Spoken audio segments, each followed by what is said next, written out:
Doctor Anil Jain ji, क्या लग रहा है राहुल बनाम मोदी की जंग किस दिशा में जाएगी? क्या परिणाम होंगे? और मध्य प्रदेश और राजस्थान में बीजेपी को जो अंदरूनी लड़ाई है कहां तक पहुंचेगी? संजय जी, देखिए, असली ताकत जो होती है वो जनशक्ति होती है, जनता की ताकत होती है। और मोदी जी को लगभग 10 वर्षों तक, और गुजरात में तो उससे पहले भी, जनता ने भरपूर समर्थन दिया। 2019 में भी दिया। और मोदी जी अपने आप को ये समझने लग गए कि मैं अजय हूं, सब जगह मेरे नाम से ही वोट पड़ता है और मैं कुछ भी कर लूं जनता मेरे साथ रहेगी। लेकिन पिछले 3-4 वर्षों में जो आर्थिक मोर्चे पे, जो महंगाई, बेरोजगारी का जो मुद्दा है, वो सभी लोगों को कहीं ना कहीं काटना शुरू कर दिया है। और मोदी जी के प्रति एक, जिसको कहते हैं कि जो लगाव था, वो लगाव बल्कि उससे उल्टा हो चुका है। लोग आगे इस मूड में आ चुके हैं कि कब मोदी जी से छुटकारा मिलेगा। और हमने देखा है कि जनता इतनी बड़ी ताकत है। 1972 का चुनाव मैंने देखा बड़ा करीब से, और उस समय एक समाजवादी नेता होते थे जो लोहिया जी के बाद सबसे बड़े विचारक माने जाते थे, मधुलिमे। मधुलिमे बहुत बड़े नेता थे, लोहिया जी के बाद समाजवादी विचार को वही लेके चल रहे थे। लेकिन जब वो मुंगेर से लड़े तो एक अनजान 30 साल का नौजवान जो किसी कॉलेज का लेक्चरर था, डीपी यादव, उसने मधुलिमे जैसे बड़ी शख्सियत को हरा दिया। फिर हमने 1977 देखा। वो इंदिरा गांधी जिनके नाम से तमाम लोग जीत के आ जाते थे, जिनको इंदिरा गांधी टिकट दे देती थी, मधुलिमे जैसे हार जाते थे, अनजान लोग जीत जाते थे। वो इंदिरा गांधी एक राजनारायण जैसे एक नेता से हार गई, और संजय गांधी एक अनजान वकील रविंद्र प्रताप सिंह, जिसका नाम आज भी लोग बाग भूल चुके हैं और पहले भी कोई नहीं जानता था, उससे हार जाते हैं। तो असली ताकत तो जनता की ताकत होती है। अब जनता के बीच में कभी ये परसेप्शन था कि मोदी जी जो है, हमारे देश की जितनी समस्याएं हैं, मोदी जी एक ऐसे मसीह हैं जो हमारे देश की समस्याओं को दूर करते हैं, और वो सबके सब लोग आज बहुत ठगे हुए और निराश महसूस करते हैं। बेरोजगारी का मामला हो, महंगाई का मामला हो, ओबीसी सबसे ज्यादा अपने आप को ठगा महसूस करता है, क्योंकि 2014 में और 2019 में भी मोदी जी सब तरफ जा जाके कहते थे कि मैं ओबीसी हूं, मैं आपका साथ दूंगा।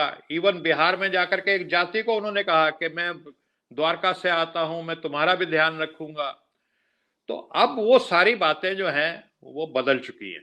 और अभी आप जो वीडियो दिखा रहे थे विजय वर्गीय जी का, कैलाश विजय वर्गीय, तो मुझे याद आ रहा था वो हिमाचल प्रदेश का वो वीडियो एक आया था जिसमें कृपाल परमार साहब थे, जिनको मोदी जी फोन करते हैं कि आप इंडिपेंडेंट मत लड़िए, आप बैठ जाइए। वो कहता है, मोदी जी हुन तो बड़ी देर हो गई, हुन तो नहीं बैठ सकता मैं।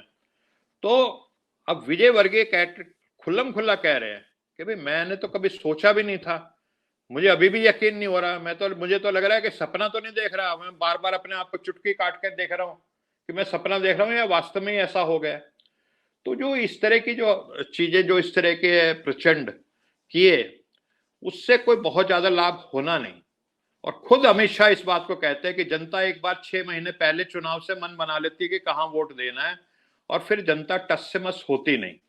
ये लटके झटके हमने वेस्ट बंगाल में भी देखे, वहां पे भी 5 सांसद लड़ाए थे, और 5 में से 3 सांसद स्वपन दास गुप्ता और बाबुल सुप्रियो, वो सांसद होने के बावजूद भी हार गए थे चुनाव विधानसभा का। तो ये लटके झटके पहले भी लग चुके हैं।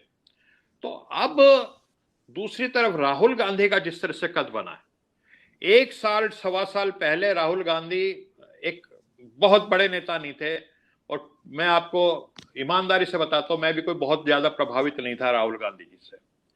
लेकिन जो उन्होंने भारत जोड़ो यात्रा शुरू की और लोगों को और आम लोगों से जुड़े, वो तो दलितों के मुद्दे, आदिवासियों के मुद्दे, माइनॉरिटी के मुद्दे। और कमाल की बात यह है राहुल, संजय जी, मैं 40-45 साल से ओबीसी के जितनी भी सोशल एक्टिविटीज भी हैं उनको भी बड़ी बारीकी से देखता रहा हूं, राजनीति को भी देखा है मैंने। ओबीसी में जिस तरह का जन समर्थन कांग्रेस और राहुल गांधी के प्रति मैं देख रहा हूं, वो अभूतपूर्व है। इससे पहला ओबीसी वर्गों में कांग्रेस या राहुल गांधी या और जो पहले नेता रहे कांग्रेस के, मेरे को देखने को नहीं मिला। जिस तरह से वो लोकसभा में से इस बात का सवाल उठाता है कि 90 में से सिर्फ 3 सेक्रेटरी हैं ओबीसी के, जिस तरह से वो वाइस चांसलर्स की बात करते हैं, वो बैंकों से जो कर्ज नहीं मिलता ओबीसी को और चंद पूंजीपतियों को मिलता है, उस बात को वो उठा रहे हैं। फिर वो कभी कुली के साथ जाके खड़े हो जाते हैं रेलवे स्टेशन पे, कभी मैकेनिक के साथ, कभी धान के खेत में, कभी ट्रक ड्राइवर के साथ। तो राहुल गांधी में लोगों को एक मसीहा नजर आ रहा है। जो इस देश की जो परेशान जनता है, उनको लग रहा है कि एक मसीहा हमारे बीच में आया है और जो ईमानदारी से करेगा। और फिर जैसा कि मुझसे पूर्व सबने कहा भी कि जो 500 रुपए का सिलेंडर और ये तमाम जो राजस्थान में जैसे स्कीमें शुरू हुई हैं जो जनता से जुड़ी हुई हैं। मैं दिल्ली में रहता हूं, मैंने दिल्ली में देखा है इन्हीं नीतियों की वजह से विधानसभा चुनाव में आज भी अरविंद केजरीवाल अजय है।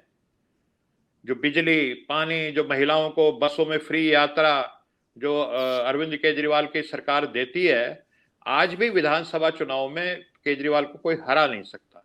तो जनता को इतनी तो समझ है कि हमारे लिए कौन कर रहा है और बड़े पूंजीपतियों के लिए कौन कर रहा है, जनता सब समझती है।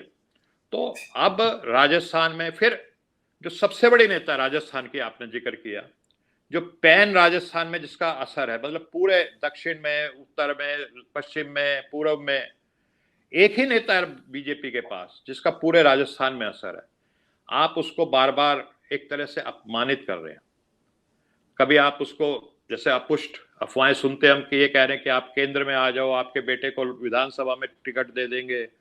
तो ये तो जिसको कहते हैं कि खुद ही अपने पैरों पे कुल्हाड़ी मारने वाली बातें चल रही हैं।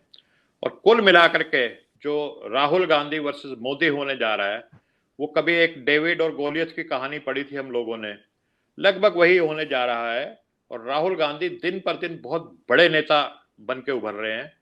और मैं समझता हूं कि ये जो राजस्थान और मध्य प्रदेश के चुनाव होंगे उसमें और तस्वीर साफ हो जाएगी, बहुत जबरदस्त। और राजस्थान में तो कहते हैं कि हर बार सरकार पलटती है, लेकिन राजस्थान अब की बार इतिहास बदलने जा रहा है, ये मेरा मानना है। जी बिल्कुल बहुत सही चित्रण किया आपने राहुल गांधी बनाम मोदी की जंग का।